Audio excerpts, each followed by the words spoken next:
And that concludes today's presentation. So what I like to do, even though it takes a little bit of time, is just very briefly go around the room and just have people introduce themselves by three things real quickly. First name, and kind of what brings you here, maybe what you do or your interest. And thirdly, in a sentence, what you want to leave here with, other than 2 CEUs. My name is Valerie. I have an addictions background from Community Services Board. And let me see. I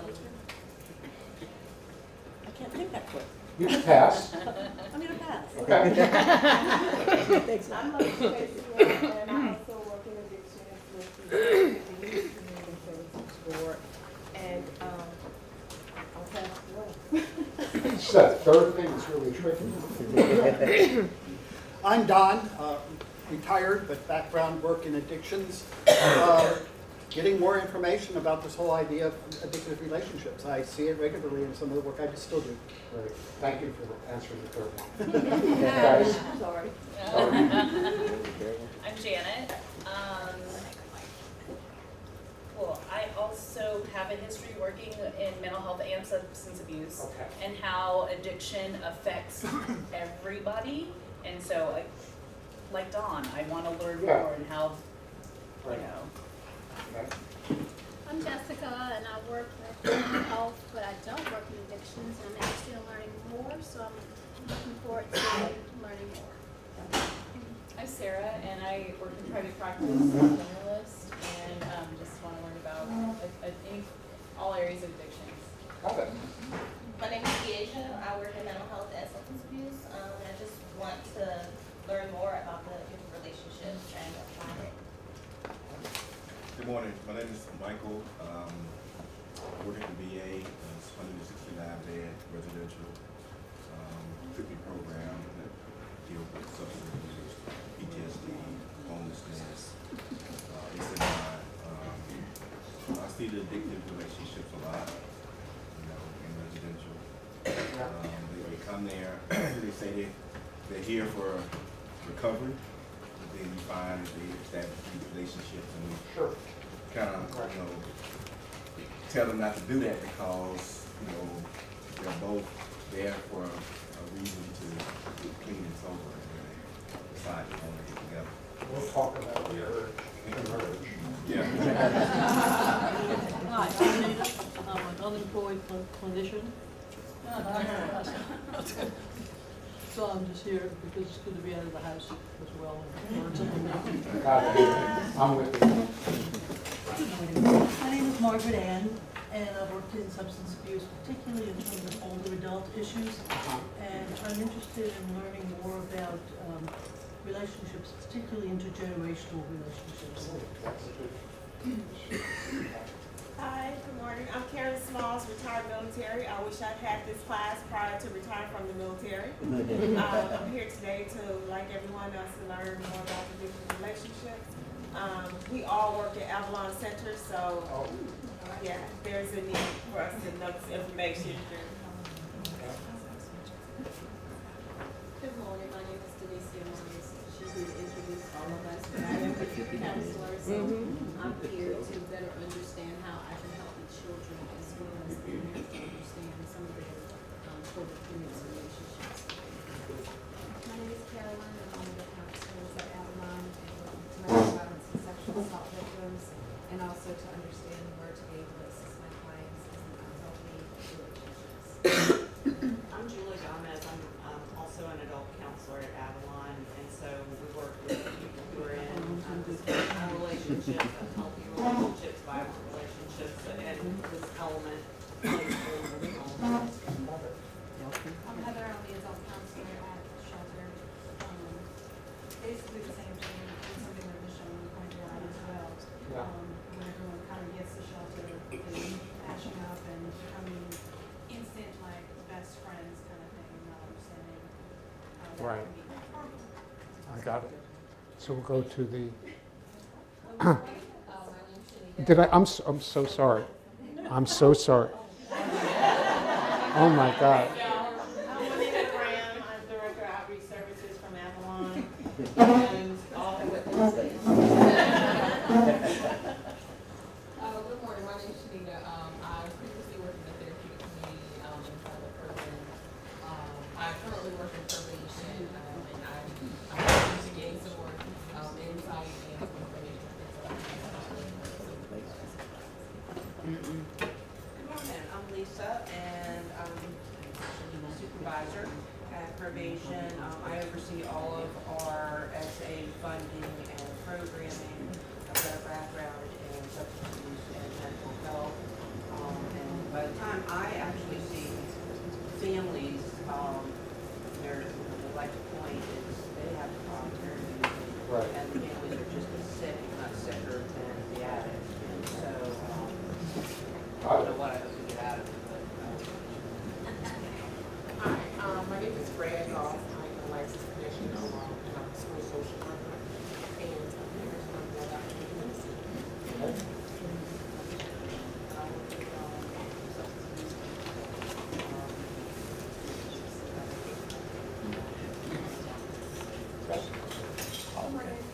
Emily Carter. I work here doing social work and then I'm doing some MSW and I'm just looking to see more knowledge.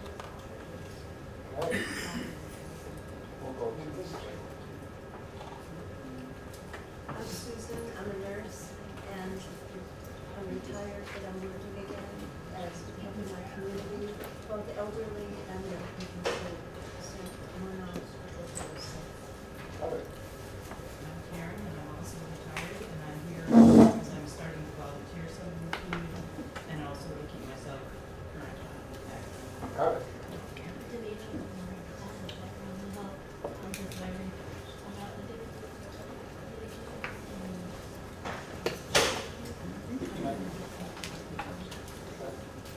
Yes.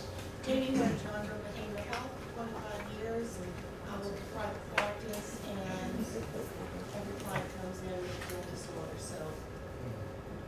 I'm Vincent, I'm a substance abuse counselor at a private methadone clinic. I'm interested in learning more about relationships.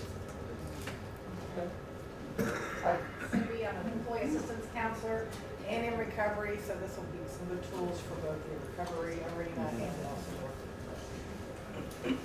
My name is Jenny, and I'm a licensed clinical social worker and substance abuse certified counselor. Pretty much retired, but I do volunteer work for VA, and plus I told my husband it's time that I do my social work for my family and friends. And I haven't heard codependency for a long time, so I'm excited to hear what's new and improved in the realm of codependency. My name's Stephanie. I'm a clinical social worker. I'm working in the schools right now, and I also do private practice. And I'm just interested in learning more about new stuff. Well, not new, just maybe new to me. I'm Gwen. I work for the city of Williamsburg. Part of my work for, we provide intensive services to families, and you just don't ever know what's going to pop up. So it's just more things to learn. I'm Linda Chabot, I'm the marketing director at Spring Arbor Assisted Living and Memory Care, and I deal with a lot of families who are bringing in their loved ones, and there's always a lot of family dynamics. So, and it's just good for my brain to learn something that I don't know much about because I'm not a clinician or have a medical background. My name is Julie. I am a food addict, gratefully in remission, maintaining a 200-pound weight loss.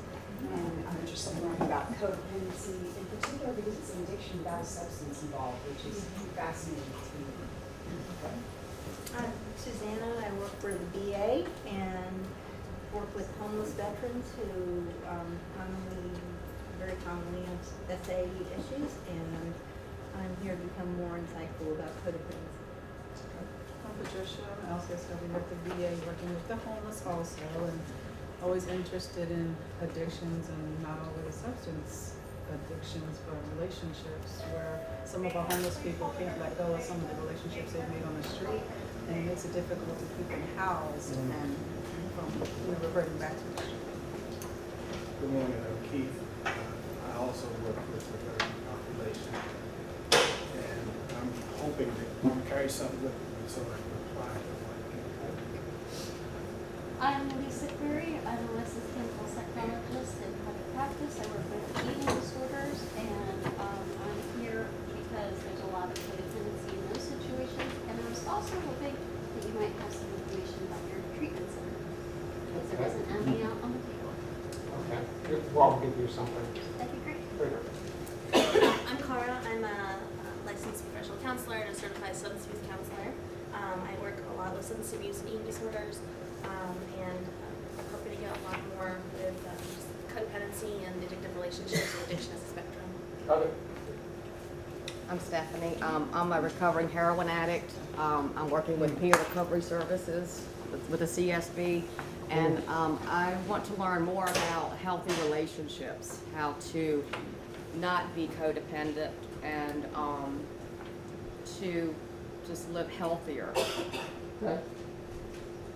Hi, I'm Alexis. I'm a neuropsychologist. I work in long-term care. Part of the reason why this is applicable, although I don't do a lot of psychotherapy, I do more assessment, but when we're looking at cognitive functioning, we need to understand interpersonal functioning as well. So if I go through some of the neurochemistry and brain dynamics, you'll... I'm your girl. I'm your... Okay. Okay. That may be codependent.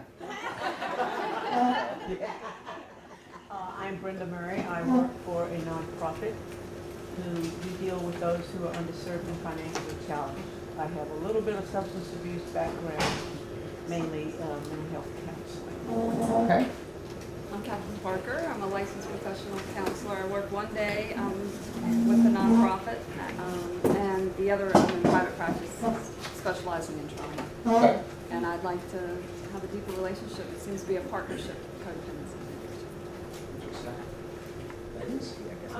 My name is Denise. I'm in private practice, and I work with families with chronic illness and disabilities. More information. My name is Paula. I'm a licensed professional counselor also, and just wanting to be able to learn more to integrate into My name is Melissa Evans. I work at Eastern State Hospital. I'm their treatment and recovery coordinator, and this is a personal topic for me because my sister just left in an abusive addictive relationship. Sir, you missed. I'm going to get punished. I'm so sorry. No, it's not a big deal. It really isn't. Well, I'm Barry Travis. I'm a certified addiction counselor. I'm also a certified peer recovery specialist. I work with the Middle Peninsula Northern American Community Services Board, and I work for the largest peer-run division that there is in the state of Virginia. Wow. We actually employ 60 people that are peers in our department. And I'm also the president of Sarah.org, Sarah, Virginia, in the Bay Counties area. And I'm here because I like to learn. Okay. I'm Cheryl McCormick. I'm a recreational therapist and also a treatment team coordinator at Eastern State Hospital. And I enjoyed your presentation so much last time. I had to come see what it was like. My name is Mike. I'm a Master of Legal Studies in Humanities. I'm also a certified peer recovery specialist. I'm also the product of a Jesuit education, which was interesting to me at least. And anyway, I want to learn something new. I'm always learning new things, and here I am doing it again. Glad you're here. You're up. Hi, I'm Kevin. I'm retired. I'm also a member of the Williamsburg NAMI group. That's the National Alliance on Mental Illness. Yes. Okay. I'm Lonnie. I'm a grandparent as well.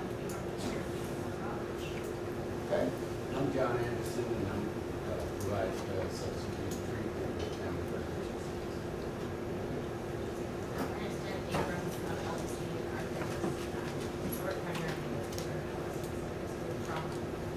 Wow. I guess here, because I've been arrived over the last few years, and codependency and hospital. I guess kind of what I'd like to get out of it, honestly, is license or more predisposed to this.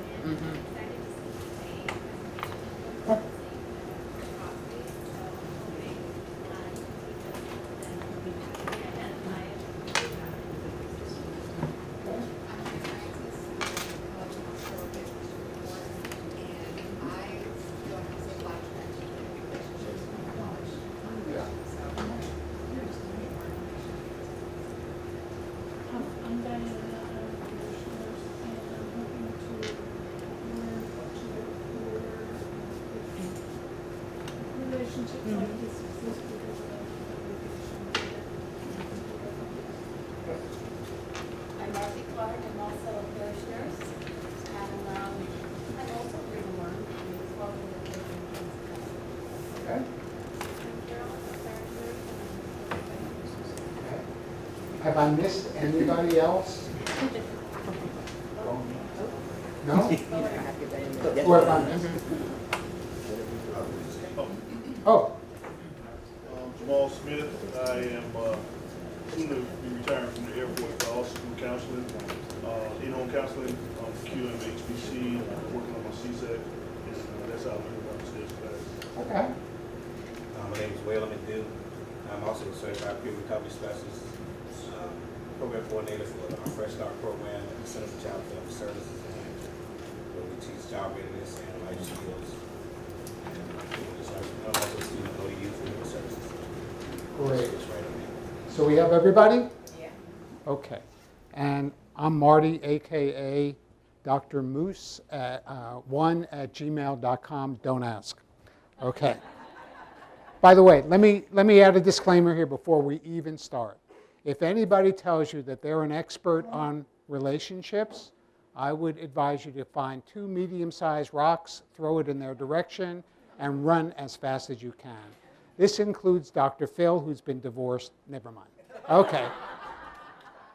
So, how many of you have heard the word codependency in your past life or are familiar with it? Okay. It's sort of like one of these terms that kind of like got lost, like codependency meetings as a support group, that sort of thing. So, not that I want to be the Frankenstein of codependency, but it's alive. So let's take a look at some of this. So I have my own way of looking at this because it has a lot of different meanings, but let's just look at some ideas. To me, codependency is primarily a term I think that's used to describe our need to control others or ourselves. Would that fit for some of you in terms of looking at this? We'll talk more, obviously, about that. It usually stems from a lack of trust and a pervasive fear of what will happen if I let go of controlling behaviors. That's something to think about. How many of you have heard of Carl Jung? He's a pretty smart guy. His original statement, was, excuse the pun, it was kind of like a milestone for me when I heard it way back when I was a student, and that was that all neurotic behavior is an attempt to avoid legitimate suffering. So when I connected the dots with that, you would hear in class about compulsive hand washers and people that were germ phobic and whatnot. From Carl's standpoint, I call him Carl because we're like friends now.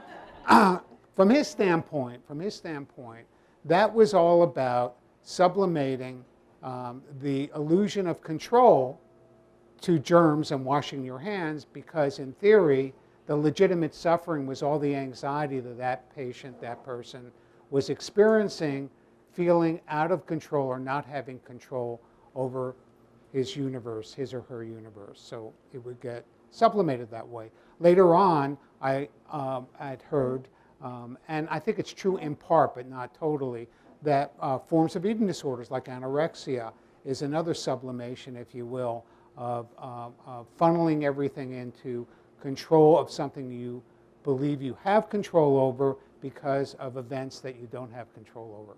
Anyway, butchering Carl's statement, I took it to mean that all addictions are an attempt to avoid legitimate suffering. So follow the logic here. If I think about it, and maybe you can pull on your experiences, it's my opinion or experience that if I looked at any addiction, process addiction like gambling, or sex addiction, process addiction meaning things that aren't necessarily substances that you take in, or chemical dependencies, alcohol, drugs, whatever, or eating disorders, bulimia, anorexia, compulsive overeating, they would all fit that definition. And the reason it would fit that definition is, if you think about it, no one is born inherently liking the taste of alcohol. Through classical conditioning, they associate the taste with the effect. But unless there's a great run on old duels, I don't think people are drinking because they inherently like the taste. They acquire the taste. Same thing with bulimia. People do not like innately making themselves sick. But if you start to associate getting sick with relief from the fear of gaining weight or relief from the pain of overeating, that can become a way to avoid legitimate suffering. And we can go down the whole list. So I take what Carl's saying, and I would say that all addictions are an attempt to avoid legitimate suffering. And as we'll see as we talk a little bit more about this, I think codependency is a compulsive or addictive pattern of behavior. And I think it is an attempt to avoid legitimate suffering. So we'll see if that comes together for you. So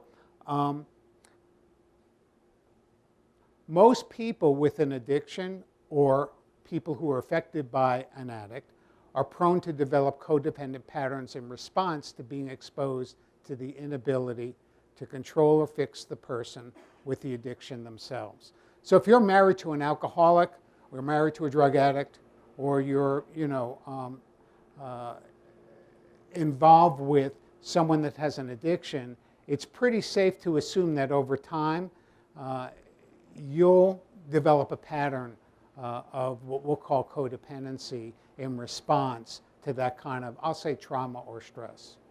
So just a few ideas to, kind of connect the dots as we go along here. I always throw this into everything that I do in terms of a presentation, and that is one of my favorite quotes. So take it for what it's worth. I think all truth passes through 3 stages. First, it's ridiculed. Second, it's violently opposed. And third, it's accepted as self-evident. I found that to be true of alcoholism.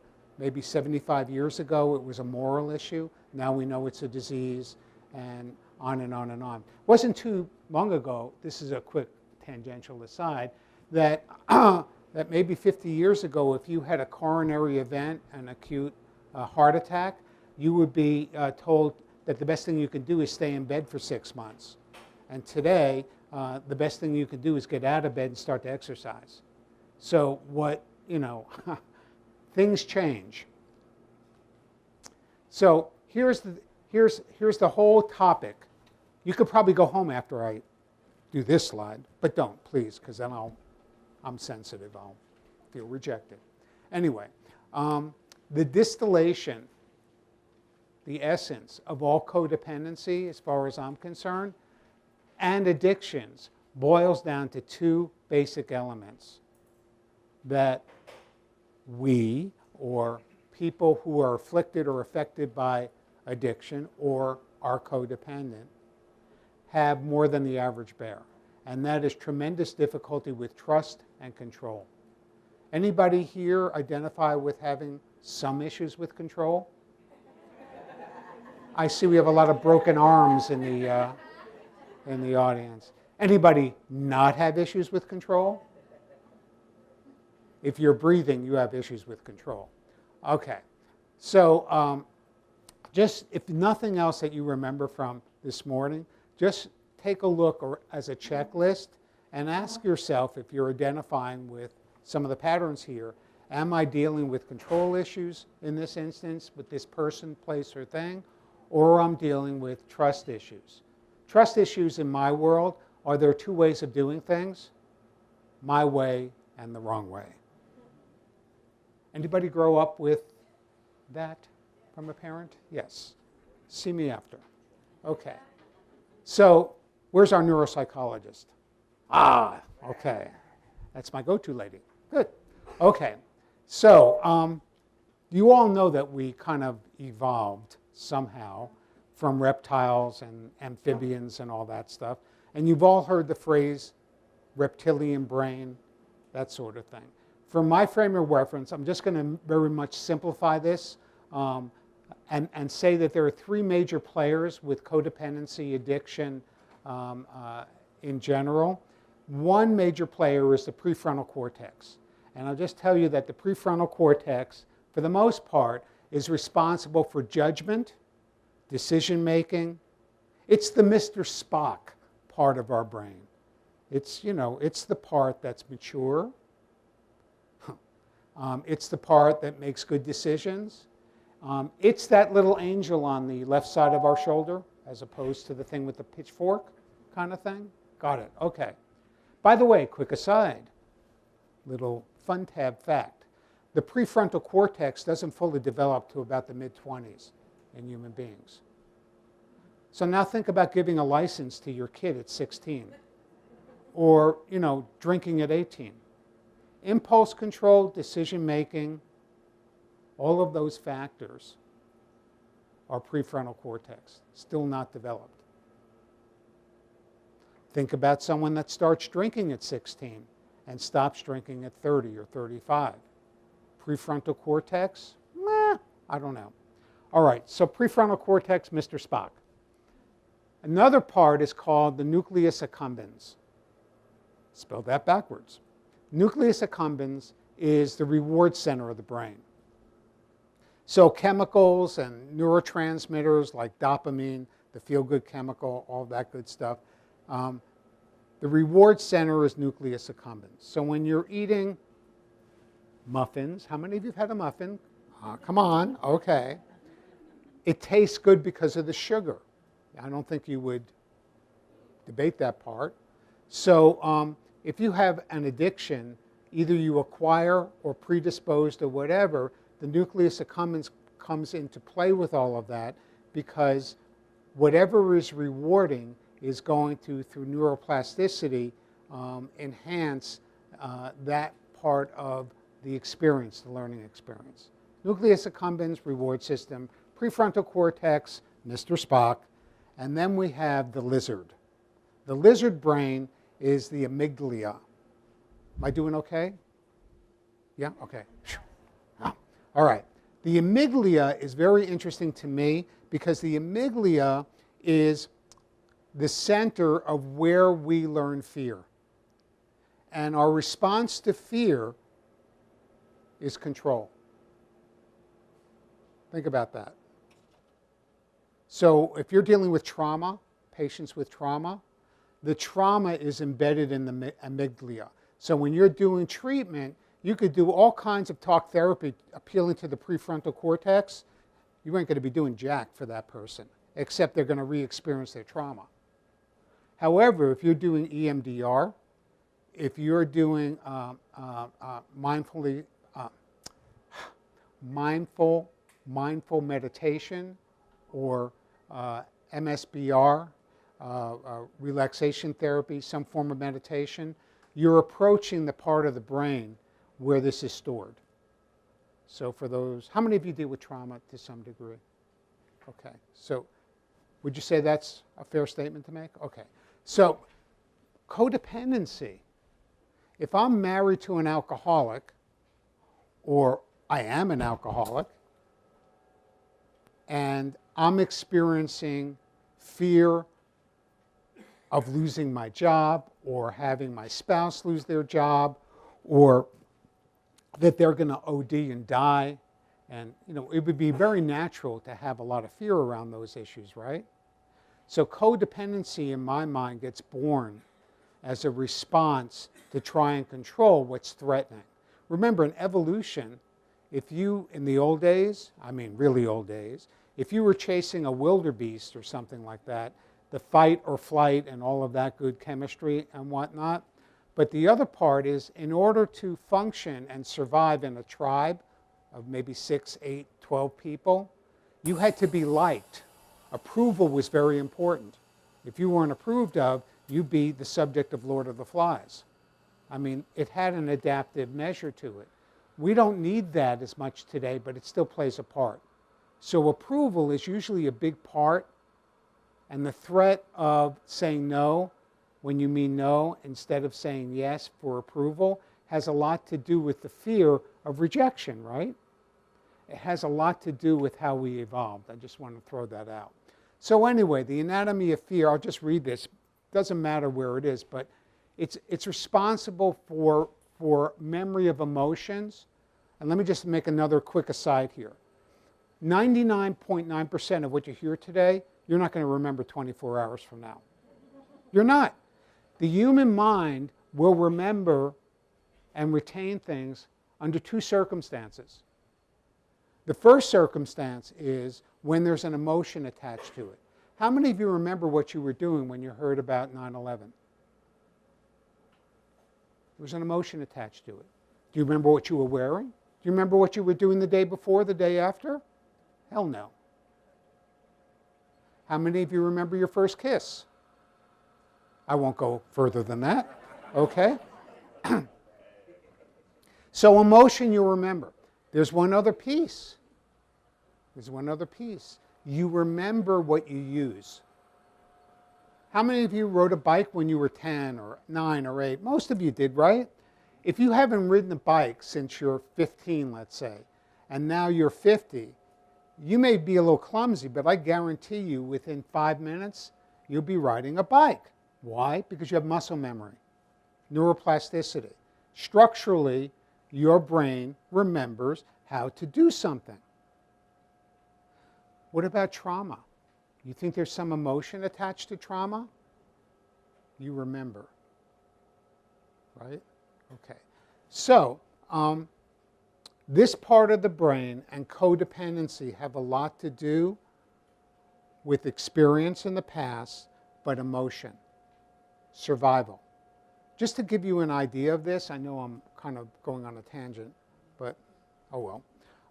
How many of you can recall, because, you know, a little self-disclosure, your first love, I mean your first crush?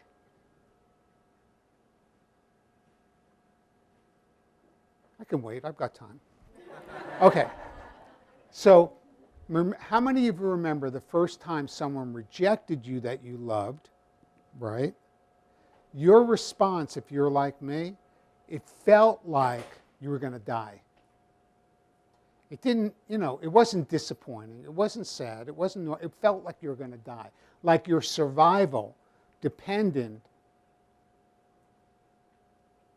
on getting that person back. Now, I want you to think of about a 3-year-old or 4-year-old. How many of you have kids? Most of you? Okay. Think about your child's reaction when you're just going out to dinner with your spouse for the first or second time, and maybe leaving them with a babysitter. Would they like freak out? In that baby's mind, they don't have a concept, prefrontal cortex, that you're going to be coming back. Their experience, amygdala, okay, is their survival depends on your care. So when you leave, they're going to die. That's what it feels like to a child. No getting around it. That doesn't change. Do you think you get triggered when your first love leaves? How about your 40th love? Yeah, if you guys are in recovery, don't BS me. Okay. Does that make sense to you guys? Okay, just want to give you an appreciation of where this is all coming from. It's not all weakness in your character. Okay. So here's a fact. Where's my neuropsychologist? There she is. Okay. If you take a laboratory animal and you theoretically destroy part of the amygdala in that animal, for instance, a cat. Hope there are no petted people here. Cat survives, relax. Or you do it to a mouse. What'll happen with the animal is their natural fear for survival will go away. So if you've ever watched Tom and Jerry, that mouse had his amygdala tampered with. Because no sane mouse is going to go and make a face like that to Tom or Jerry or wherever he was.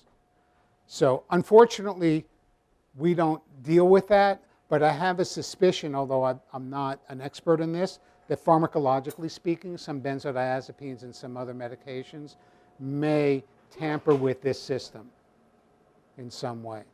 So it might lower anxiety or might treat a phobia. So that's the neurological side of this. But here's another piece to this. I'm going to zigzag and then I'll try to put it together.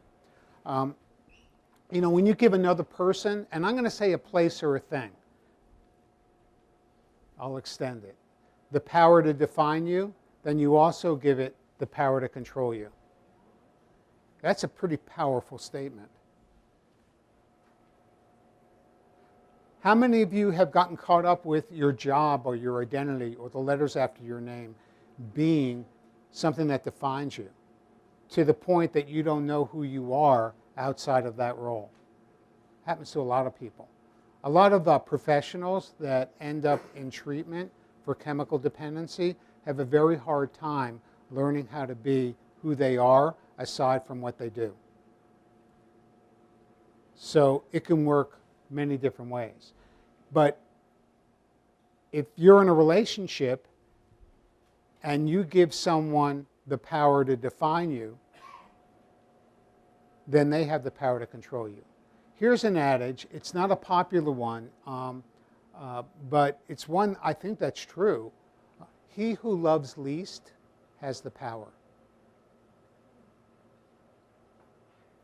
He who loves least has the power.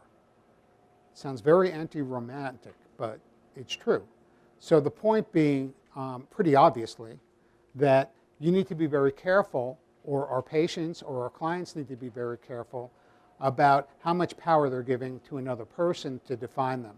And because I work in the field of eating disorders, what happens when a 15-year-old young woman hears from a 15-year-old young man, you look like you're gaining weight or you're fat?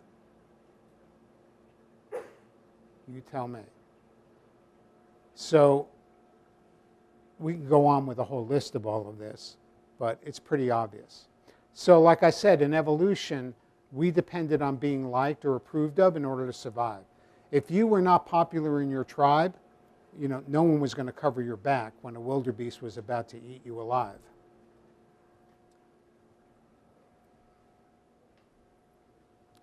Can approval be addictive? Yeah. So here's the antithesis of codependency, or a measure of how you're working through it. And that is when you're ready to trade in your need for approval for respect.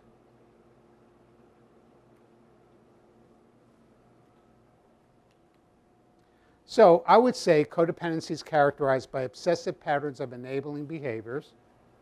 That too is codependency, right? It could be in love, in sexuality, in relationships that have harmful consequences for the codependent and their partners. Also, many codependents have underlying issues with food addictions and other addictive behaviors that combine with codependent issues. If you're a clinician and you're dealing with an addiction population, and as some of you introduced yourselves and said, basically it's rare to see someone that you're treating with the addiction that doesn't have, as a complementary part of that, someone that has pathological issues with either developing their own addictions or compulsive codependent behaviors. So what I usually see, maybe some of you can validate this, is a lot of times when someone suffers from addiction and it's long-term and it's chronic, you'll see somatic displays, hypertension, cardiovascular disease, diabetes, a whole host of stress-related diseases in the spouse who's been enabling that. But you'll also see the spouse end up with the same addiction or a cross addiction, like food addiction to the alcoholic, or bulimia with the drug addict, and so on and so forth, or compulsive shopping or compulsive gambling. Remember, addictions are an attempt to avoid with legitimate suffering. So if I can't control my wife or my husband or my child, am I going to be prone, when that's all failing, and vulnerable to picking up something that'll fix how I feel? You're damn right I would be, and you will. So here's something I'm just playing with.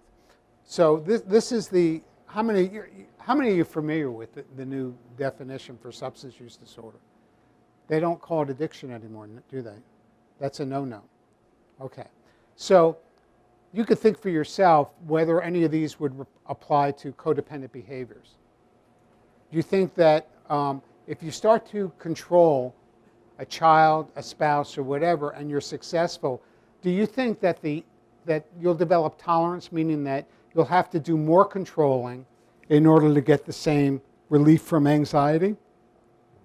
Yes. Withdrawal symptoms, I don't know. Probably more emotional. More for longer periods than intended? I think so. unsuccessful effort to cut back or control, how many of you tried to let go only to grab on until you have scabs on your knees? Huh. Okay. Significant time to recover from effects. How about giving up social, occupational? Would that relate to it? How about continuing to do it even though you know it's not working or it has consequences? To me, there's very little difference between a compulsive behavior and an addictive behavior and codependency, in the sense that there's a lot of semantics involved, and maybe if you factor out the semantics, you see the same pattern or the same traits. So just something to consider. So I think it takes two to tango. There's the codependent, and I guess I'm making up this word, the codependee. I don't know. I love this. I don't know where I heard this along the way, but you know how sometimes someone dumps you in a relationship, but sometimes you have to dump somebody else, right? Sometimes the bug, sometimes the windshield. I think that's cute. How about learned helplessness? Enabling. So I'll give you a real life kind of circumstance with this. Someone that I worked with for 20 years, who I had a moment of clarity of taking responsibility for enabling them. And I'll tell you what it was. It wasn't their drinking, their drugging, or an addictive behavior per se, but there were two ways of doing things. I'm a little bit compulsive. And what would end up happening is I would be doing their work because I wanted it done right now. And so what ended up happening in the first couple of years in this partnership, you know, in this practice, is I was taking on more and more responsibility, because in my mind, it would create less anxiety for me to go ahead and do it than to wait and see if it was done and done right. Can anybody identify with this? Okay, good. So what would happen over time? Over time, the person who I was doing this for, because I'm so good and altruistic and such a good worker, and I deserve, you know, an award, said the hell with this. They laid back, and I did more and more and more. And what emotion would I develop? Resentment. So if you're in recovery and you're doing codependency and you're developing more resentment, do you think you're getting on thin ice? I was. I came close. The point being that once you recognize this, a moment of awareness, now comes the tough part, right? The tough part is two things. Is one, telling that person that you're no longer going to be doing that. And then the third is to suffer in the beginning more anxiety than you would suffer if you went ahead and did it. It's a very, very, very important point, because most of us will either be the recipients where we become more and more passive and dependent on somebody else who's codependent doing that for us, or on the other side of the fence, but usually on one or the other side of the fence. And you can have a relationship where you're the enabler and then you're the enablee, you know, in another relationship. Am I explaining? Okay. To me, that's an important point, because when you look at the etiology as we get older, in your 30s, your 40s, your 50s, your 60s, you start to develop, because mind and body are together, a disease process. So what diseases do you get with resentment other than maybe relapse? Hypertension, cardiovascular, muscle aches and pains, colitis. I mean, most disease processes, there are exceptions, are an interplay between what's happening with you emotionally or coping-wise and what's happening physically. So you're dumping cortisol all the time that you're tense and anxious about getting this thing done. And all the time in your head, it's their fault because you have to do, because they're not doing it right. So you have to eventually get to your side of the court if you're working a program and acknowledge your end of the bargain. That's a tough call in a marriage, in a partnership. How about an employee-employer relationship? How about a sponsor-sponsee relationship? How about a therapist and a client-patient relationship? Big time. One of the biggest mistakes I made as a beginning therapist was believing that doing good therapy meant fixing someone's feelings. Would that be enabling? Can that be addictive? Can that mess up boundaries? Yeah. Codependency deserves a place in our education, in my book. Okay.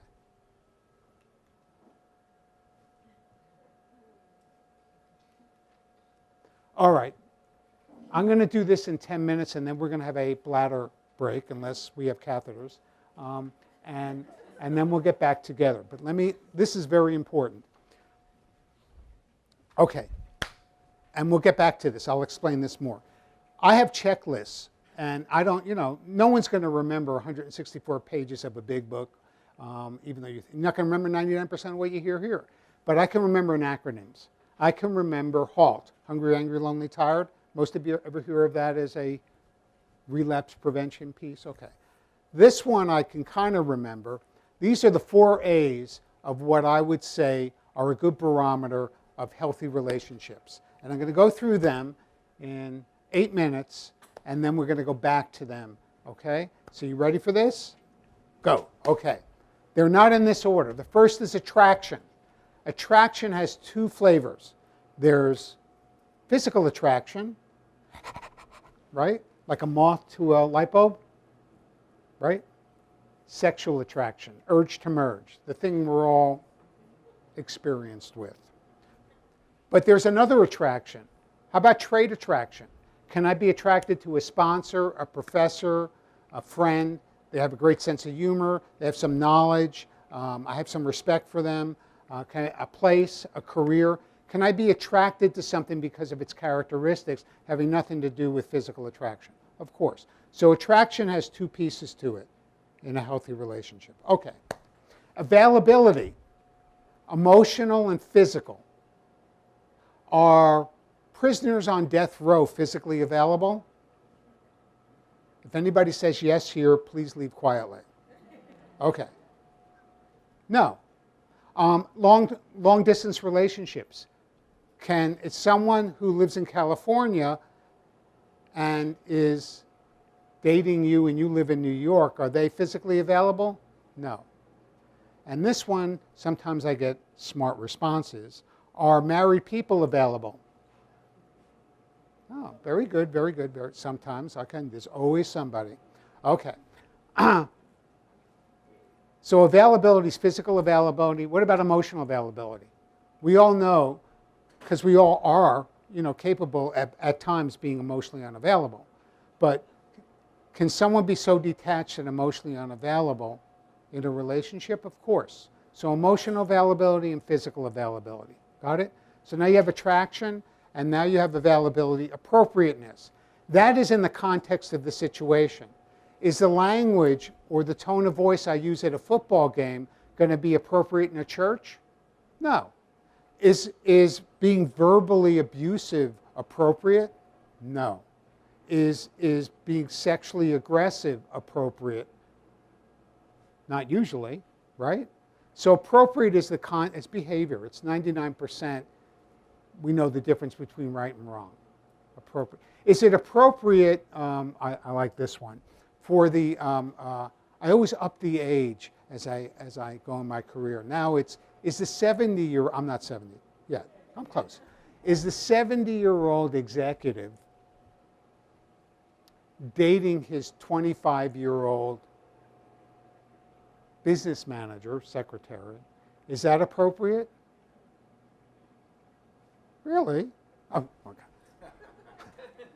Probably not, right? By the way, quick aside, when you look at this, and we'll talk about this later, whatever A is missing will attract the A the other person has. So the 25-year-old secretary is not attracted to the physical attributes of the 70-year-old executive. she's attracted to what we're going to call as affluence. So whatever you're missing, you might be attracted to. And 1 + 1 does not make 2. But we'll get into that. Okay. Affluence has to do, yes, with being able to be self-sufficient. We think of it as financial, but affluent also means being true to yourself. So if you're at a cocktail party, so to speak, and it's a Democratic fundraiser, and you're a Republican, you don't become a chameleon and agree with everybody that is, they're talking about liberal ideas and vice versa. In other words, you're able to stand on your own 2 feet, but you're also being true to your ideals. So you're not saying yes when you mean no. So affluent means appropriate independence. Got it? So those are the 4 A's as a checklist. And you'll define, if you wanted to do an exercise, we do this at Milestones, but think of a person that is either the biggest asset or the biggest liability to your ongoing growth or recovery or quality of life, and measure that person along these 4 A's. But here's the real rub. The real rub is, if you're codependent, you're going to try to kiss frogs and make them into the 4 A's. Anybody ever do that? Because if you were like me in my 20s, the 4 A's were as followed: attraction, attraction, attraction, attraction. So I would end up in relationships where, if I were alone in my house with this person, it'd be great, but I could never take them to meet my friends or my family or, be comfortable with that person.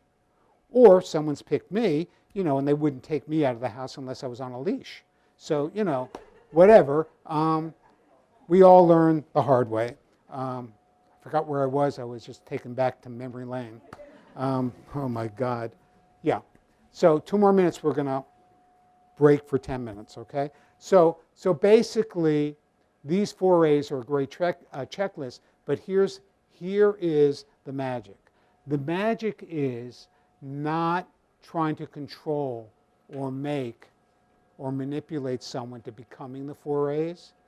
It's about you doing and becoming the 4 A's. Water seeks its own level. So when you introduce yourselves that you have adolescents or you have adults in treatment centers, ALFs, homeless shelters, or whatever, that are looking, for relationships and whatnot, that's completely off the radar, because what they're looking for is to complete themselves through another person, and the real magic is being able to become these, working some kind of growth or recovery program. Make sense? Okay, so we're going to take a break. So we'll start again at 10 after 10. Do you want any announcements or anything? Okay. Thank you all for listening. We'll be back in 10 minutes. Anybody think that, or how many of you think that the 4A piece will be helpful if you use that? I'm just curious. Okay. Any questions regarding this piece? Okay. So, just to recap, codependency, control, and trust. A relentless attempt to control other people, places, and things. This may include food, alcohol, drugs, gambling, sex, etc. How about a pervasive issue with not being able to trust other people, places, and things, expecting they will not be done correctly or the way they should. Can include a mistrust of one's body. It's either my way or the wrong way. And the reason I put mistrust of one's body is, again, because I work in the area of eating disorders. That's a big piece. So if you don't trust your body, you're going to try to exert more and more control. It's like painting yourself in a corner, and then you run out of space, kind of a thing. So I guess in recovery speak, I would say that the biggest challenge to people either in recovery, whether that's Al-Anon, which I think is the corollary to CODA or codependency support, or AA or NA or any one of the 12-step programs. I think the biggest challenge is the whole notion of letting go. It's kind of back to that serenity prayer, knowing the wisdom to know the difference. So if you need to, or if you want to, I would say that the antithesis of codependent behavior would be letting go behavior, and then using maybe, some kind of source or resource in order to do that. And usually for people in recovery or related to recovery, it's faith. So let's go to the solution. And that ends the lecture for today. I hope you all, okay. So these are just little maxims. They're from a book I wrote, but anyway. Recovery has a lot to do with making the decision to trade in our exaggerated need for approval in return for respect, as I had mentioned that before. And why is that important? Because I think part of codependency, is our need for approval, or from the amygdala standpoint, our fear that if we don't toe the line, that we won't survive. So it's the ability to say no instead of always saying yes, and finding out that the world doesn't end when we say no. More often than not, in a codependent or unhealthy relationship, an act of independence is seen as an act of betrayal. Anybody come from a family system where that might be the case? Can you relate to that piece? In other words, I see this more with eating disorders, but I see it across the spectrum with addiction. And that is that if in the stage of adolescence and young adulthood, you make a decision that runs contrary to the family's norms or wishes, you want to become an attorney instead of a doctor, or you want to marry this person and the family doesn't approve, or whatever it might be, acts of independence are not reinforced in dysfunctional family systems. They're treated as acts of betrayal.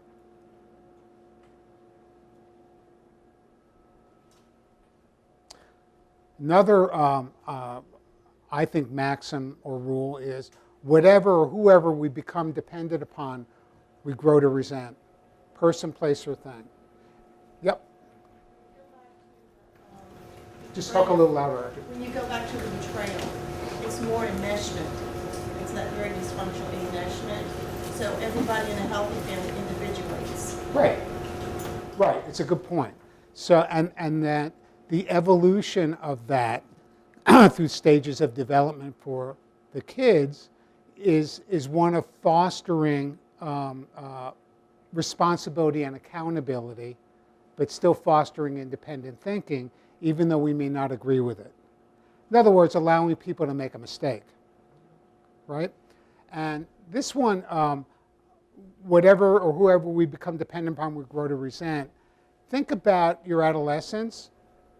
If you're dependent on your parents and you're at an age, 15, 16, 17, 18, maybe even 20, and you're financially dependent on your parents, okay, or you're emotionally dependent on your parents, can you think of stages where you really resented them? Absolutely. That would be pretty normal. What if you're in a marriage or in an employer-employee relationship and you're dependent on your paycheck, you're dependent on the job? Are you going to grow to resent where you're working?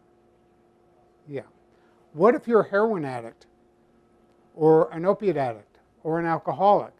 Will you grow to resent the substance you're dependent upon? Absolutely. Whatever we become dependent upon, we will grow to resent. There is one exception to this, I believe, and that has to do in the realm of spirituality. So I think there is something called interdependence. So maybe that explains it. I haven't run across a lot of people that are dependent on their version of a higher power and grow to resent that dependence. So there may be an exception to that rule. And of course, as I said before, if you give another person the power to define you, you're up the inevitable creek with not a paddle. Okay. This is a talk I gave last night or the night before in Richmond. And remember the acronyms, the 4As and whatnot? I will either take credit or blame for this, but this is my bastardization of the HALT in AA. I use this as my checklist, personally and professionally, and I'm going to go through it and explain it to you, and then go back to the 4As and see if it will make sense to you. But I used to call it SURF, but I now call it SMURF.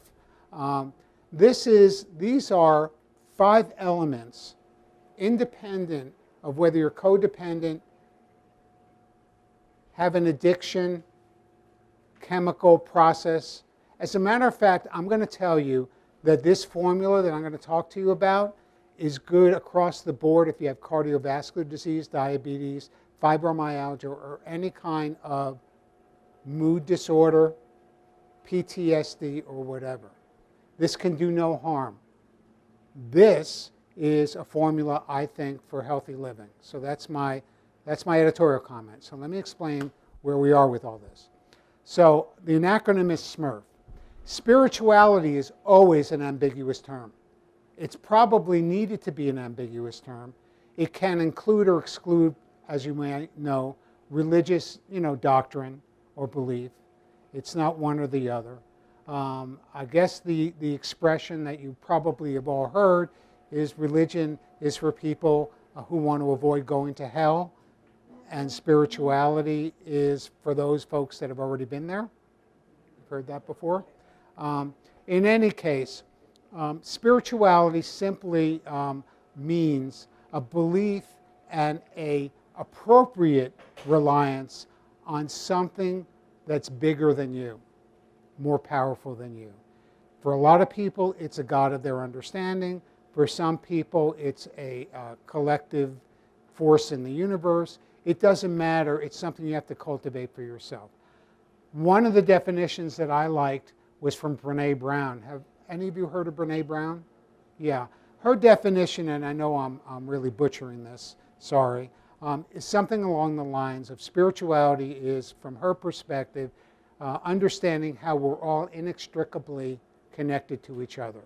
My translation is, if you really look hard enough, we're all the same. We're just packaged differently. So that's another way to put it. So I would add a doing, not a feeling, to all of these. So how do you do spirituality? For some people, it's going to 12-step meetings. For other people, it may be going to church. It may be, for a lot of people, doing something for someone without a string attached. Getting outside of yourself. Volunteering. Giving something to someone without their knowing who it came from.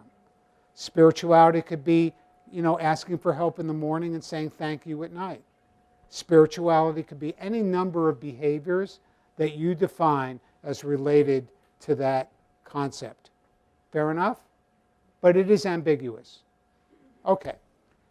This one, I'm finding personally, but also professionally, is very, very important. If you're in recovery, it's the 11th step. If you're not in recovery, it is meditation and mindfulness. To me, they're synonymous. I'm not going to go into a long dissertation, but I will tell you this. Meditation is not complicated. It's very often misunderstood. How many of you meditate? Anybody here meditate? Okay. Basically, from where I sit, there are lots of flavors, lots of people out there to talk about how to meditate. The simplest thing is just being able to focus on breath and allowing yourself to become aware of what thoughts cross through the screen as you're trying to focus on breath. And trust me, your train, meaning your brain, your thinking, will always leave the station. That's the machine, not me. So basic to this is all human beings, I believe Freud was wrong. Did you know that Freud was a cocaine addict? Did you all know that? Who else could come up with Oedipal complex? I couldn't look at my parents for like 6 months. I mean, anyway, he was cocaine addict. His idea was that most of therapy was about connecting the dots and unleashing repressed memories, right? Hysterical blindness, whatever. The truth is, at least my version of it is, what ails most of us and causes most of our angst is our inability to quiet our mind. Well, let me ask you this. If you were involved with somebody, spirituality is very important. Okay, if you're involved with somebody, married to somebody, and they talk to you 24 hours a day, 7 days a week, 365 days a year, wouldn't shut up, would you want to shoot them? Yes. The problem is you'd be committing suicide.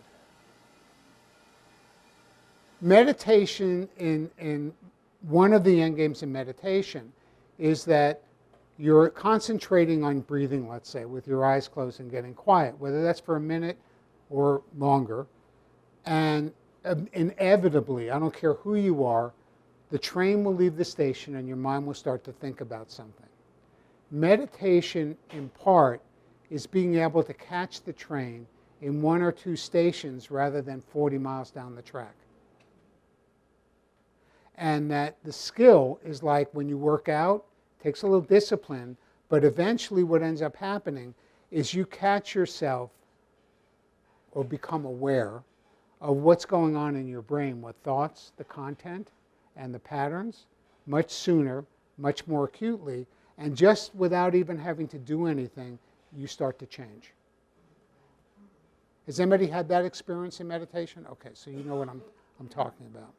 So that is a very basic idea of that. I can tell you, and I'll leave the articles here, there are a couple of reviews of the literature, at least in the last couple of years, the technology has caught up with what was known thousands of years ago. It changes the structure of the brain.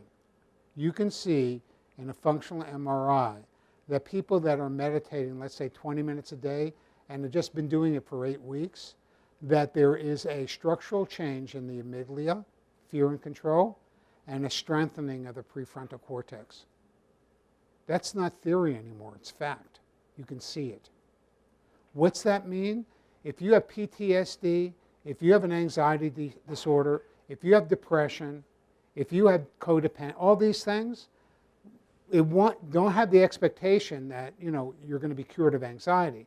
But let's just say it starts to shrink that part structurally in the brain and the concentration of chemicals like cortisol, and strengthens judgment, cognition, the Mr. Spock part. What does that mean to an addict? Let me tell you what it means to an addict. Organisms have only 2 controls. They want to move towards pleasure or away from pain, right? So an addict only wants to move towards pleasure. But in end-stage addiction, they want to move away from pain because they're not getting pleasure anymore. They are trying to avoid the pain of not doing the behavior, right? Beginning works great, and I got to do it now because if I don't do it, it's going to feel terrible. Okay, so what's ending up happening with meditation is that in part, it's a tool, the fear and the need to control how you feel becomes a little bit less, but more importantly, your judgment, your impulse control, your decision making is strengthened. And through neuroplasticity, you can see restructuring of the brain. So instead of short-circuiting it right to the nucleus accumbens or the amygdala, I've got to do the drug or I want to do the drug, what ends up happening is I can delay or not do the drug because it's bad for me. Am I explaining this the right way? Now, will that happen in 8 weeks? I don't think so. Will it happen over time? Yes. So what if you have cravings and you're a compulsive overeater? Would it help that? Yeah. Isn't it the same thing? What if you have PTSD and the memory And the fear is stored in that amygdala. You won't be cured of PTSD, but will it have a therapeutic and curative effect? Yes. I can go on, but there's 76 studies and benefits of meditation. I'll leave the articles up there, but they're not from like National Enquirer. They're from the Journal of the American Medical Association, Neuroscience. I mean, these are legitimate, incredible studies with controls and double-blind and all of that stuff. So I'm not here to sell you meditation. I just am a believer in it personally because I've been doing it for a while, and professionally because I see it having a therapeutic effect on the patients I work with, and that's it. Okay? I use mindfulness in here because what the purpose of meditation is in the breathing is to keep you in the present. Most of our lives, including mine, unfortunately, are lived 5 minutes in advance, 5 weeks in advance, 5 months in advance, 5 weeks in the past. Very few of us are focused on right now. It's sort of like, although it's not original, I guess Eckhart Tolle's idea of the power of now, whatever, that's not new. It's just presented new, and I give him a lot of credit for that. But the bottom line is, our end game, if you want to have a quality of life or recovery, is to be able to stay centered on what's happening now and not getting hijacked that way. So, can I tell you a story, a personal story about this? Okay. So this is a little self-disclosure, but hey, this is a Neurotics Anonymous meeting, isn't it? Okay. So I don't know if anybody can relate to this, but if you're male and you hit 40, you get this PSA test. I know it's controversial for prostate cancer or whatever. Okay. So I get a baseline of this at 40, and I run, the cutoff is 4. 4, and they want to do biopsies or they want to watch it or whatever. So I run like 3.2 because I bike a lot and whatever. And then I had a test, must have been about, I don't know, 15 years ago. And the test was like 1/10 of, I mean, the most minute uptick of PSA level. Not even 4. So the doctor says, I'm sure it's not nothing. You know, we'll test it again in 6 months instead of a year or whatever. Okay. Train's leaving the station, right? Okay. Gee, I wonder if it's aggressive cancer or it's slow moving. I'm driving home, right? I wonder if I should do radiation or the pellets, or the gold standard is a prostatectomy, but then I'll be impotent. Don't know. You know, it's probably aggressive, and I'll be gone in 6 months. And Michelle is going to like remarry in a year. And I don't want my money to go to that bastard that's going to be marrying. And then I see my wife and tell her to drop dead. Whatever. Anybody identify with the train? Okay. Or you have a bad week at work and you're going to be living in a dumpster in 6 weeks, right? That's what I'm talking about. If you do meditation and you start to pay attention and become aware of that, you'll start to laugh at it. The problem is when the train leaves the station, we don't laugh at it. So you tell me. Okay. Exercise. Exercise doesn't mean being Lance Armstrong on a bike. I'm not doing Tour de France. Exercise means doing it in the service of recovery and health, not in the service of burning calories. Because I see it more with eating disorders than, but everybody does this. You ever see that commercial? It's a comedian, Cedric. He weighs himself on the bar balance scale, which, by the way, if you are self-conscious about your weight, it's the worst moment in the doctor's office, right? You start taking off your wedding ring, you know. Okay. And it's never zero balanced, right? And then they take that bottom thing and they put it all the way up there. Anyway, so, or you lean to the left or lean to the right, whatever. Or you must have a bowel movement before. Okay. Anyway, so now I forgot where I was. I was reliving a trauma. Anyway, where was I? Where was I? Yes, exercise. So Cedric gets in a gym and he weighs himself, and he has got headphones on. He walks one lap around the gym and gets back on the scale to see how much weight he lost. That's not what I mean by exercise. Exercise can be anything that you do that allows you to move your body, large muscles, and you should be able to carry on a conversation if hypothetically someone's next to you. So intensity, duration, and frequency don't have to be 80% of maximum, and all that good stuff. Of course, when I started doing this, because I'm a little compulsive, I looked like an intensive care unit. I had the polar, thing for the pulse and checking, this, and I'm walking down the street like a mobile, coronary care unit, in the beginning, because I want to be rewarded by numbers. And if you're how about like on a treadmill, you're at 2.22 miles or 2.99 miles, but you're exactly at 60 minutes. But you got to get to 3 miles. You get to 3, but now you're at 61 minutes, so now you have to be at 65 minutes. Okay. So exercise, even though the train's all doing that, is simply walking for most of us. And trying to do that on a consistent basis, maybe 30 minutes a day, maybe an hour a day, maybe 2.5 hours a day or whatever, but doing it. So exercise is, I think, a very underestimated or talked about component in health, in depression, in recovery across the board. It doesn't necessarily mean having to sweat bullets and having to be out of breath, and it shouldn't be something that's uncomfortable.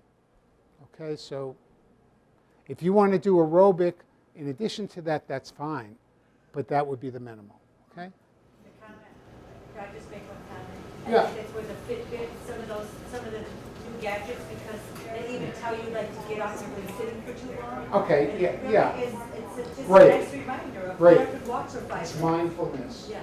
And I have one that says breathe 4 times a day, and I have an iWatch. I have to just be a little careful because I have 4 apps on it.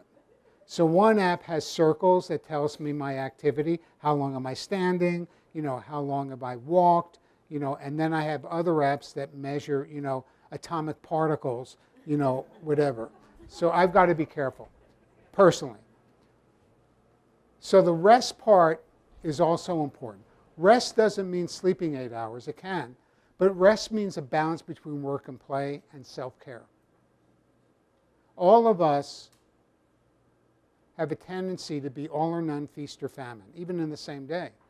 So you need to be careful that you're not all work and no play, or all play and no work. The self-care kind of plays into that, but let me explain how these bleed into one another. For me, rest is also exercise. Why? Because most of my stress is mental.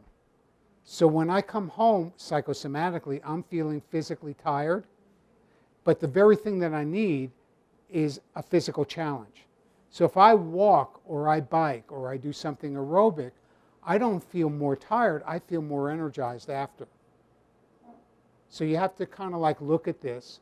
So the balance between work and play is also a balance between physical stress and mental stress. Now, if I were in the construction industry or a bricklayer or something of that sort, I might need more mental stimulation. So there's a yin-yang kind of balance in all of this. Self-care is also about compassion for yourself. Self-care means, like when we're looking at attraction, is doing attraction. It means grooming. It means clothing. But it also means getting a massage, if you can afford to do that. It also means doing things strictly for yourself. Is taking a half hour to meditate self-care? Of course it is. By the way, you know that saying, some of you might, that if you don't have time to meditate for a half hour, you should do an hour.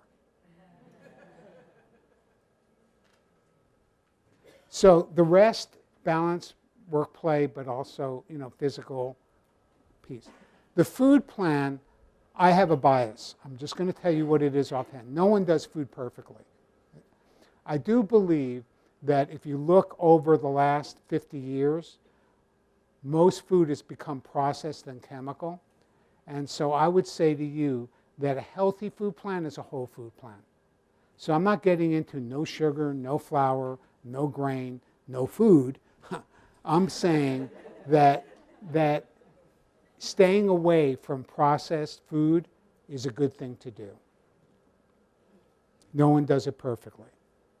But if you read a label, what you'll see is that a lot of people are getting addicted to highly processed foods. And I'm going to tell you something as a general statement.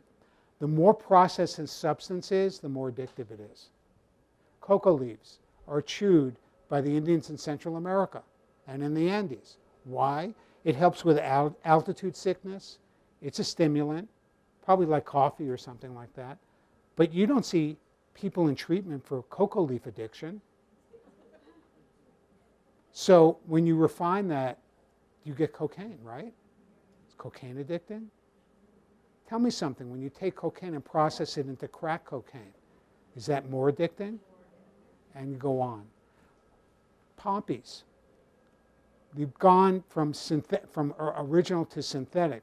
Go from codeine to morphine to heroin to fentanyl. More addictive? What about tobacco that was manipulated? By the way, one of the biggest cons when I was smoking many years ago was like true or low tar, low nicotine cigarettes. Remember tolerance, right? So what ends up happening is you stop smoking Camels and you smoke 4 times as many low tar, low nicotine cigarettes because you have tolerance. So now you have to do more to get the same effect. So when you see low sugar, forget it. So just a commercial on the food plan. The trick with the food plan, even if you don't have any of these issues, because not everybody that drinks alcohol is an alcoholic, and not everybody that has sweets is a sugar addict or has an eating disorder. However, what I would say is basically that if you are watching this, you want to eat not 3 times a day, but probably more, like 4 to 6 times a day, because the way our body is built is moderating blood sugar level. Why is that important? Because blood sugar, a fact from diabetes and all that, controls mood. Does anybody get a little irritable when they haven't eaten for a while? Try treating food addicts, see what happens. They're looking at you like you look good on a bun. So anyway, so that's SMURF. I used to, but it gets a little. Those little SMURF things. I give them out but I ran out last night. So you would remember SMURF, right? By those little things. Write me, with your insurance and your social security number and any other identifying information. I'll say no. Okay. So elements of a food plan. If you're into being healthy, it wouldn't be a bad idea to sit down once with a dietitian. But this is what we do when we treat food addiction and eating disorders. But I would say this is a good thing to treat for people that are in chemical dependency treatment. Why? What happens when you give up one addiction? Right. Does your smoking go up when you stop using drugs and alcohol? How about your eating? Go to an AA meeting. What do most people? Coffee, right? Donuts, sugar, flour, and caffeine. Why? Because alcohol is pure sugar. Anyway, just a thought. All right. This, I think I spent a whole lecture on one time, but this is basically coming from Eastern philosophy that's been westernized. And I'll just tell you very quickly, a man named David Reynolds is a professor of psychiatry at UCLA, and he's an anthropologist by training. And he studied how they treat mental illness and substance use disorders in Japan for many years. And he took the Eastern components and westernized it and blended it and teaches it out there. And here's the bottom line with this. For many, many years, therapists have been taught, we have been taught, that the Holy Grail is feelings. How do you feel about that? Are you out of touch with your feelings? How do you feel about your mother? Here's a pillow. It's your mother. Beat it to death. You know, everything's feeling. How do you feel about that? It's the mantra. Feelings are important. They need to be acknowledged.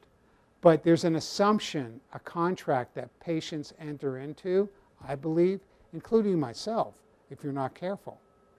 Fix how I feel, then I'll fix what I do. In other words, the feeling becomes a precondition to changing what you're doing, because we don't want to suffer. We don't want to be uncomfortable. I'll go to the beach when I feel thin enough.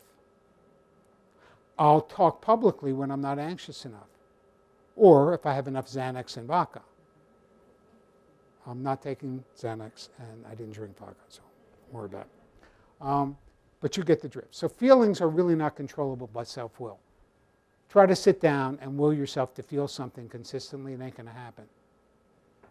Feelings are like the weather. They're always changing. No one has a permanent feeling. So if you're running your life based on how you're feeling, you're all over the board. They have to be recognized and accepted. The key word is accepted, not fixed. You don't have to scratch every itch. Every feeling, no matter how unpleasant, has a purpose. If you didn't feel sad, you wouldn't know what happy meant. If you didn't have a pain in a tooth, you wouldn't know to go to a dentist. You'd die of a brain abscess. I get anxious, a little anxious, to be honest with you, when I talk. But not so overwhelmingly anxious, but anxious enough to prepare or study for a test. And if I'm walking down a strange city street that's dark, I'm going to be hypervigilant. That's survival, right? So every feeling has a purpose. Feelings and thoughts can be indirectly influenced by behavior. How many of you have said, I really don't want to exercise. I hate this. I call it Chardonnay exercise, which is I whine before I do it. And then I'm doing it. How many of you have regretted exercising when you finish? How many of you are glad you exercised even though you felt and thought it was worthless?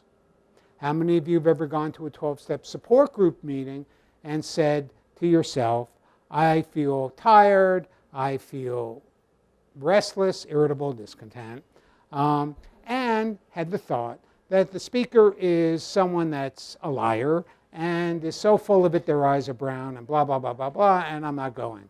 And you end up going. And then you end up feeling and thinking completely different. How many of you have been depressed and stayed home? Someone called and you felt obligated to go out, and then you felt completely different after the fact. Your feelings are not a good predictor or barometer of what you need to do. And what you do will indirectly influence how you think or feel. Ask anybody in recovery. Okay. This one is the mantra in treatment, at least at our center. You're responsible for what you do no matter how you feel. Very important. So these are the dictums of all of this. They seem overly simplistic, but they're not. They're very hard to do. Because most people, including myself, will have a language and be conditioned through years of things like, I can't handle this. I can't do this. I can't make it at 5. I can't afford this. It's not I can't. It's I don't want to. At least that's honest. I can't make it at 5. I don't want to make it at 5. I've got something more important to do. It's not I can't afford it. I don't want to spend the money on it.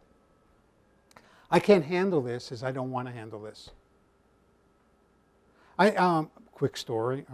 I remember being in my early 20s, and at that time I was like a devotee of Sigmund Freud, because I thought that was the answer.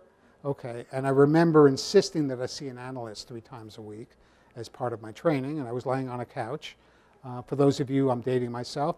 I had a consistent diet of vodka and Quaaludes, okay, and I remember lying on the couch, sometimes speaking in a foreign language, which I'm very fluent in, slur, and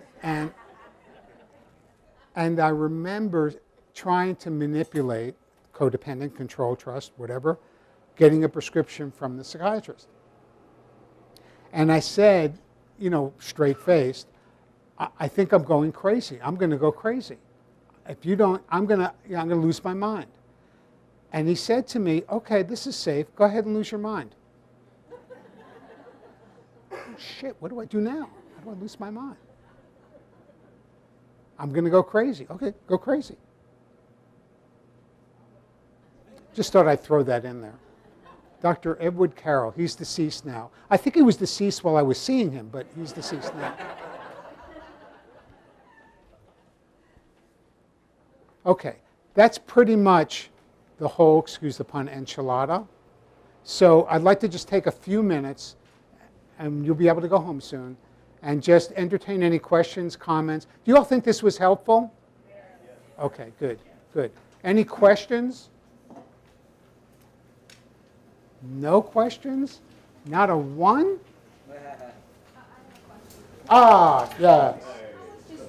Speak up, because I was wondering, this is a lot of talk about with adults, but I'm thinking about like with a teenager, teenage children. You have to have some degree of control, obviously, because you're the parent. Of course. But how do you know when you've overstepped that, or what are some of the warning signs that you've overstepped that and gone into more of a codependency? Yeah. I don't know that there's a definitive answer for that. I do think that you have to come to some truth of when control is appropriate and when there's the wisdom to know to let go. And the only thing I can say to you about that is that there needs to be boundaries or limits that you set with consequences for people that you're responsible for, and that the consistency is important. And at the same time, I think that the insurance policy is making the teenager, the child, or the adult accountable for their actions. Consequences rather than control. Yeah, if I say, you're not driving the car, on Friday because X, Y, and Z, or you're not taking someone with you, okay, that I'm entitled to do that. That's a boundary. But I'm not trying to control their whole life or all their driving, Now, if I'm trying to control how someone feels, because that's a big one. You don't want to see your wife, your child, or someone unhappy, and you go to any length to fix how they feel. To me, that's codependent. Because it means you can't be happy unless they're happy. Or enmeshment, someone was saying. The child bangs their leg, and you put a Band-Aid on yours, as well as theirs. Hi, I've got a couple questions. One of them was one comment on what you were just talking about with her. There's a wonderful commercial on TV about the guy, the teenager who goes, his parents are in bed. And the Oh, yeah, teenager goes in. I love it. That's a wonderful commercial. She says, you're not driving for the next 2 weeks. Okay. Yep. But she didn't dictate his whole life. Right. Yeah. Yeah, it's non-judgmental. Pardon me? It's not judgmental. Yes. It's delineating between the behavior and the person. It's not shaming. Comment though, Codependence Anonymous used to be a big group in this area. I lived in Norfolk at the time, and it was kind of like the first support group that I was aware of when I was younger. And there are very few, if any, in this area anymore. Anywhere. Oh, really? Because I know a lot of, AA began getting bigger and... What consumed it or integrated with it is Al-Anon. Al-Anon. The principles in Al-Anon are identical to codependency, and codependency became a phenomenon with Pia Melody at the Meadows, and then Beatty, Melanie Beatty, Codependent No More, or my book, Codependent Just One More Time, and so all these meetings sprang up. But it's redundant in my frame of reference to Al-Anon.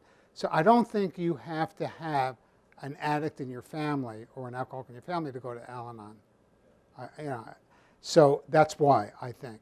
And like OA got factionalized into Food Addicts Anonymous, ABA, and all this other stuff, and so it diluted the program.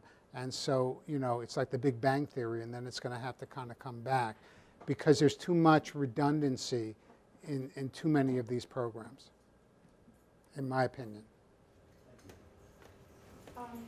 When you mentioned that recovery is exchanging or stems from exchanging the need for approval for respect, can you say a little bit about what respect, the demands of respect in that? Yeah, it means sometimes when I do things, I'm doing things that deep down inside my truth is I don't want to do or give, but I'm doing or giving them because I'm trying to control how someone feels about me. So it's like giving with strings.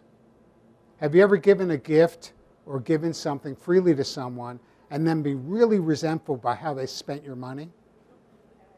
Or so the bottom line is being true to yourself means very often than not learning how to say no, or I'm not okay with that. And you can feel a chill go down your spine because it's counterintuitive. Because what's really happening is you're sensing or believing or distorting that by saying no, that person will be angry with you or not like you or do something bad to you. So, I believe, and this is my own experience, that there are times when you have to do things that are counterintuitive or uncomfortable, but what ends up happening is the respect isn't contingent on someone respecting you, it's about self-respect. So if I'm true to myself, I embellish my self-esteem or self-respect or confidence, but if I'm not, I carry resentment because no one's ever going to acknowledge me enough. So what I have to do is check my ego and see how much of my ego is involved in the decision and how much I'm trying to manipulate how I feel about myself by giving someone else the power to define me.